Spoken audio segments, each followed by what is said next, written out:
قرآن کو سب مانتے ہیں، اللہ کی کتاب مانتے ہیں، قرآن کو مقدم رکھتے ہیں، قرآن کو سب سے پہلے دیکھتے ہیں، لیکن کیا قرآن فیصلہ کن ہے؟ کیا وہ آخری اتھارٹی ہے؟ کیا اس کے خلاف بھی کوئی چیز قبول کی جا سکتی ہے؟ کیا کوئی چیز اس پر بھی برتر ہو سکتی ہے؟ کیا کوئی چیز اس میں بھی ترمیم و تغیر کر سکتی ہے؟ نہیں کر سکتی۔ تو اسی چیز کو یہاں لفظ فرقان سے قرآن نے ادا کیا ہے کہ تبارک الذی نزل الفرقان علی عبدہ لیکون للعالمین نذیرا۔ بہت بزرگ، بہت فیض رساں ہے وہ ذات جس نے اپنے بندے پر یہ فرقان اتارا ہے، اس لیے کہ وہ اہل عالم کے لیے خبردار کرنے والا ہو۔ قرآن مجید کا معاملہ یہ نہیں ہے کہ ہدایت کی 10 چیزیں ہیں، ان میں سے ایک قرآن بھی ہے، یا سب سے پہلی چیز قرآن ہے، یا سب سے مقدم چیز قرآن ہے۔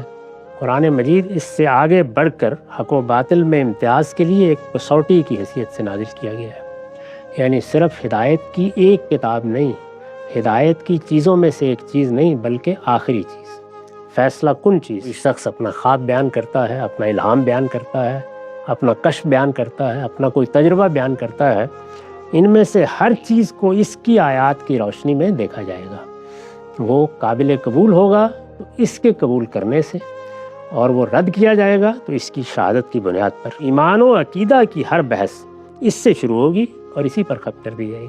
ہر وحی، ہر الہام، ہر القاء، ہر تحقیق اور ہر رائے کو اس کے تابع قرار دیا جائے گا۔ ابو حنیفہ و شافعی، بخاری و مسلم، اشعری و ماتریدی اور جنید و شبلی، سب پر اس کی حکومت قائم۔ ان کی عزت اپنی جگہ، لیکن ان کی بھی ہر بات کو اس کی کسوٹی پر پرکھا جائے گا۔ اگر قرآن اس کو قبول کرتا ہے تو قبول کر لی جائے گی، اگر قبول نہیں کرتا تو نہیں قبول کی جائے گی۔